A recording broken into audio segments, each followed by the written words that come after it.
Why hello. So honestly the only reason I'm making this is because I have never studied in my life. And that was going fine, you know, I was still getting straight A's, it was lit. So yeah, we just got a big ass list of Supreme Court cases that was supposed to, just know, for the shithole of a test in like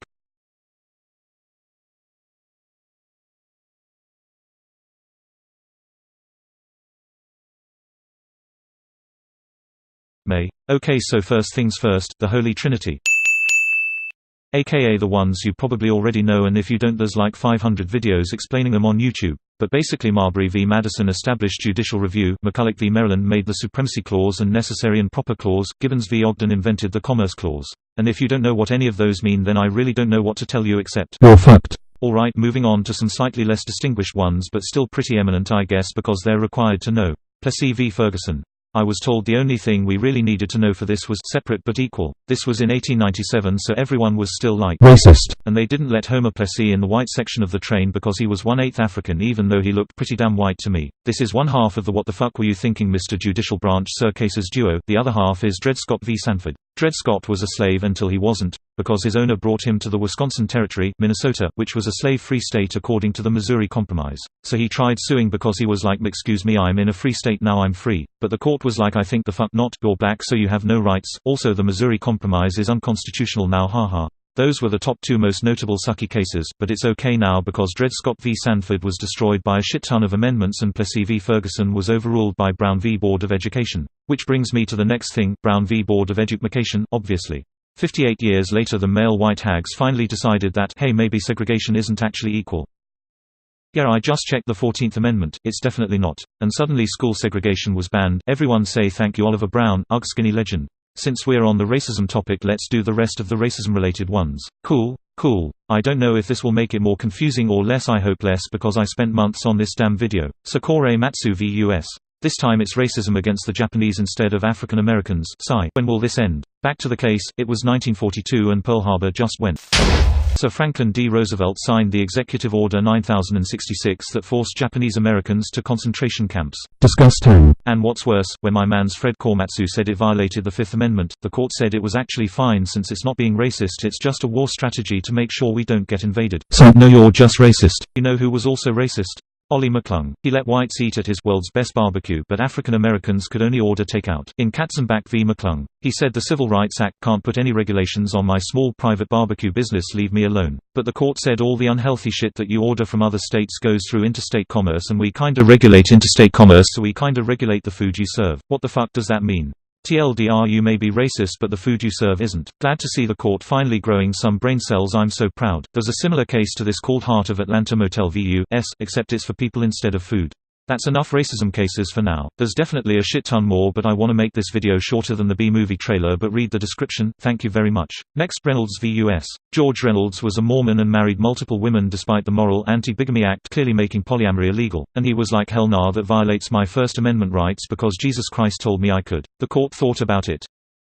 Nah, you're just a manwhore, bitch. Marriage is still regulated by law and you can't avoid a law because of your religion. Thank you. Next, Barron v. Baltimore. Some shit went down with John Barron and Baltimore so he sued the city to recover money for damages done. The court gave back some chi-ching dollars but the state was like, now hold the fuck up. So, the Fifth Amendment says the national government can't take private property for public use, but does it say the state government can't? Well, you see, the court decided all of the Bill of Rights only applied to the national government, therefore Barron never got his money back. Hashtag justice for Barron 2K19. But wait, actually he got his justice in 1925 when Gitlow v. New York happened. Benjamin Gitlow was a hardcore socialist stan and was even in a socialist fan club. He published an article called Left Wing Manifesto on his newspaper. New York found out and was like, oh, y'all going to jail, to which Gitlow was like, wait, there wasn't even an action that resulted from that, I'm innocent, gasp, are you saying I can't do free speech? Mom. And so Mom came and said, no Gitlow son, the First Amendment does not prevent New York from punishing you, you literally said you wanted to overthrow the fucking government. So yeah, now the Bill of Rights do apply to the state governments as well. Maybe if John Barron wasn't deceased he could have finally gotten his money back. Shenanenanenanenk v. U.S. It was World War I days and President Woodrow Wilson was doing the draft. Socialist Charles Schenck was like, "This ain't it, chief, the 13th Amendment says you can't force involuntary servitude." And so Charles, being the rebellious boy he is, gave out freshly printed flyers made by yours truly telling people to resist getting drafted. Not long after the popo came, "Wee woo, sir, you're under arrest for violating the Espionage Act." Schenck complained, but the court decided it was valid because Congress was properly using its wartime power. Your flyers, however, are not. Sure, it's speech, but the First Amendment doesn't protect speech that shows a clear and present danger, which yours totally does because you could stop enlistments. Okay, that one was kinda lengthy. I'll try to keep them shorter, mainly because I don't have enough brain cells left to do that much ever again. Cool, now let's do Miranda v. Arizona. All it really did was make it so that the police had to inform the suspect of their rights before interrogating them, later known as Miranda rights. Because the 2 whole hours Ernesto Miranda was interrogated for, he wasn't even informed he could have a lawyer or have the right to remain silent. So yeah, kids, don't question someone before informing them of their rights. Also, don't make mandatory prayers in your public school. That's what Engel v. Vitali said. And speaking of schools, don't make race the only factor in admitting someone in your college. You can't have racial quotas. That's what Regents of the University of California v. Backey said. See, quick and simple like I said. Okay, Tinker v. Des Moines. This one's the one where the rebellious children were back at it again, wearing anti-Vietnam War armbands to school. Wow, so edgy. Fever era Brendan has some competition. Anyway, Mr. Principal didn't like the armband protest idea, so he suspended all the kids who did it. Their parents got mad, and so the angry horde of moms and dads stampeded to court. Supreme Court overlord concluded the school was violating the First Amendment since the armbands are a form of symbolic speech. Suddenly students have more rights. Oh wait, never mind. Hazelwood v. Kohlmeyer just reduced those rights. Like, damn, Mr. Principal, just let the kids publish their school newspaper articles in peace, and like, at least tell them if you want to remove something in it. But no, the court said deleting the articles didn't violate any rights because the school was allowed to not sponsor speech that was inconsistent with the shared values of a civilized social order, whatever that means. Let's do Gideon v. Wainwright next. Clarence Gideon was caught doing some good old B&E, but he was too broke for a lawyer, so he asked the court to appoint him one, but they said fuck Gideon lives. 1963. Oh okay, then I see how it is you wanna play it this way, huh? Alright, let's fight. Okay, sorry, our SCOTUS decided that mayhaps Gideon does have a point, and then they decided Gideon definitely has a point under the Sixth Amendment's guarantee of counsel. State courts must always provide attorneys to broke-ass bitches who can't afford their own. Phew, okay, how many do I have left? A lot. Okay, let's do the 2 Texas ones. I'm feeling the yeehaw energy right now. Don't you? Texas v. Johnson. There's not much to say about this one. All it did was say flag burning counts as symbolic speech, so it's protected under the First Amendment no matter how triggered people get. Hernandez v. Texas. The basics to this one is that they decided the 14th Amendment also protected Mexican Americans and other racial minorities as well, not just African Americans. As if that wasn't fucking obvious. Anyway, Ohio's cool. I've been there once. It was one of the least memorable places I've been, but that's okay. We love you, Ohio. Now let's get this 500 Ohioan cases. Yeah, I'm really feeling it now. Are you feeling it too, Mr. Krabs?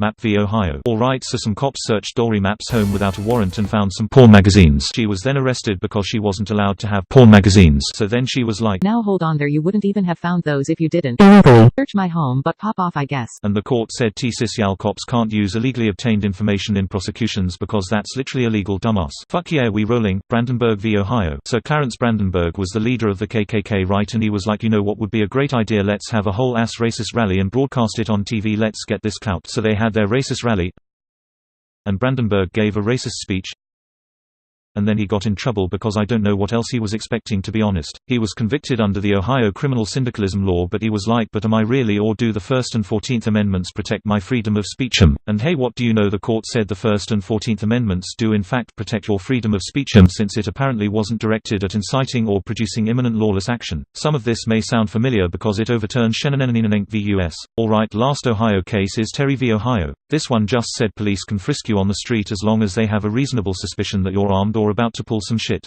There's a couple New York Times ones that are probably important. New York Times v. Sullivan. So NY Times ran a civil rights ad that criticized the police but had just a teeny tiny bit of inaccuracy in it, because I guess we're not all perfect now, are we? Well anyway, Commissioner Sullivan took personal offense to this and was like, ho, you trying to defame me and the homies? SCOTUS said no, they were not trying to defame you and the homies. Even false statements are protected under the First Amendment unless you know for sure they were trying to talk shit with actual malice. The other plausibly important NY Times case is just, well, New York Times v. US. NY Times. That sneaky little bitch got their hands on classified Pentagon papers and published them. Gasp, how dare they, said good old problematic President Nixon. That's a threat to national security. No, you can't prevent them from publishing that. That's a violation of the First Amendment, and it's not even a threat to national security. Dramatic bitch, it wouldn't cause a grave and irreparable danger. Okay, I should have done this one earlier on with the other school ones, but my negative 127 brain cells forgot. So, Lemon v. Kurtzman. Long story short, states can't fund private schools because most of them are religious, and states can't promote religion religions according to the establishment clause. That's it. Ignore the long-ass Oyers paragraphs.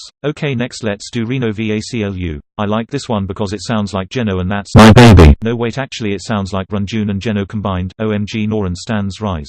As I was saying, the case was about porn on the glorious realms of the internet, but it's okay because they said it was legal since they can't restrict what people put online because that's free speech. So yeah, everyone thank ACLU tonight when you go read your smut and watch hentai at 4:20 am. Y'all like money, right? Well, here's a couple of FEC cases just for you. I'm sorry, at this point it's not even funny anymore. I'm running out of creative original ideas and resorting to my excessively supplied meme folders, but bear with me, I want this over as much as you do. Buckley v. Valeo. Congress set a limit on how much money people could donate to presidential campaigns, and some complained that's unconstitutional because donating is a form of political speech. Honestly, this one's kinda complicated, so I won't go too detailed about it, but pretty much the court said limits on individual contributions don't violate the First Amendment, but expenditure limits did. And if you don't know what that means, Google. I ain't doing all the work for you. Citizens United v. FEC. I don't know about y'all, but that's the most basic bitch case name I've ever heard. This one's also long and bamboozling, so all I'm gonna say is it deleted the parts on the BCRA saying that unions and corporations and organizations and shit can't donate to campaigns because unions and corporations and organizations and shit have the same free speech rights as individuals, and hence super PACs. And that kids are how super PACs are made. Mr. Citizens United and Mrs. FEC got together one 2010 night and had some fun, and boom, super PACs were invented. Skeet skeet.